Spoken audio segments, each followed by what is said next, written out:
Alors, l'intelligence artificielle, révolution technologique du siècle ou juste une gigantesque bulle financière sur le point de nous exploser au visage?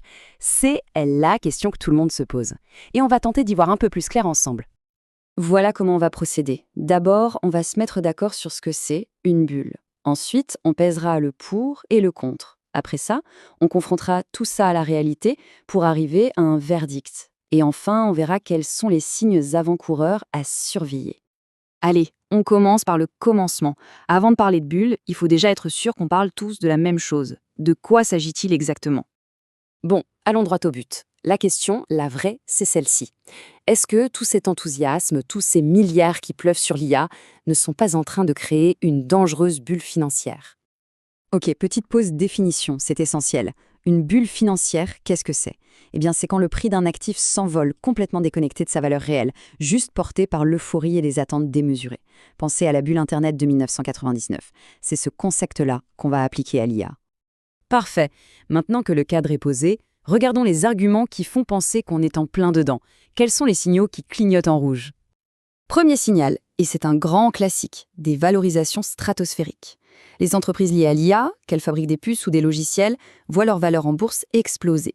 Le problème, c'est que ces prix ne sont pas basés sur les profits d'aujourd'hui, mais sur de pures promesses de gains futurs, des promesses qui par définition restent très incertaines.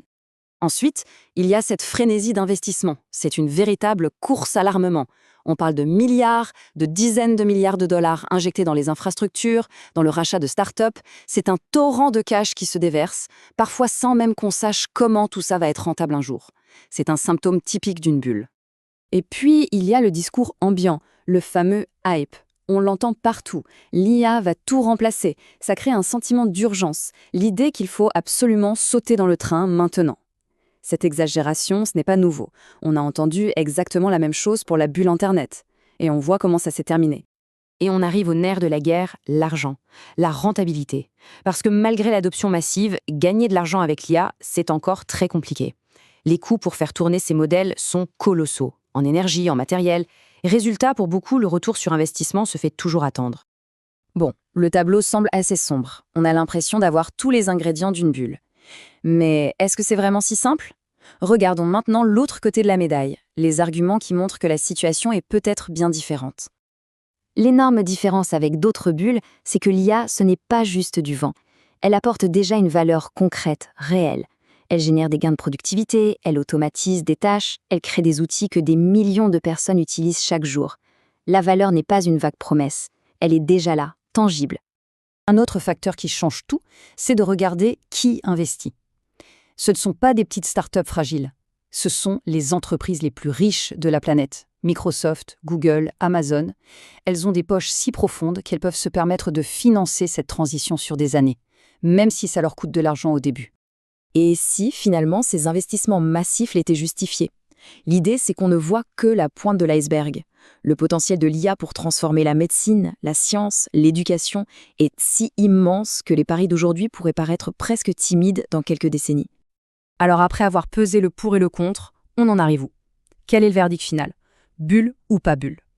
La conclusion la plus juste, c'est qu'il faut séparer deux choses. D'un côté, oui, il y a très probablement une bulle sur la valorisation de certaines entreprises. Les prix sont devenus fous. Mais de l'autre côté, la technologie IA elle-même, ça, ce n'est absolument pas une bulle, c'est une révolution de fond. Pour bien comprendre, l'histoire nous donne l'exemple parfait, la bulle Internet. En 2000, le crash a été brutal, des centaines d'entreprises ont disparu. Pourtant, aujourd'hui, personne ne dirait qu'Internet était une arnaque. La spéculation a été purgée, mais la technologie a changé le monde. C'est probablement le meilleur modèle pour comprendre ce qui se passe aujourd'hui. Donc si on part du principe qu'une partie de l'écosystème est bien une bulle, à quoi il faudra faire attention? Quels sont les signaux qui nous diront que ça commence à craquer? Voici 5 indicateurs très concrets à avoir à l'œil. 1. Un vrai ralentissement des ventes de puces et de services cloud. 2. Des coupes franches dans les budgets IA des grandes entreprises.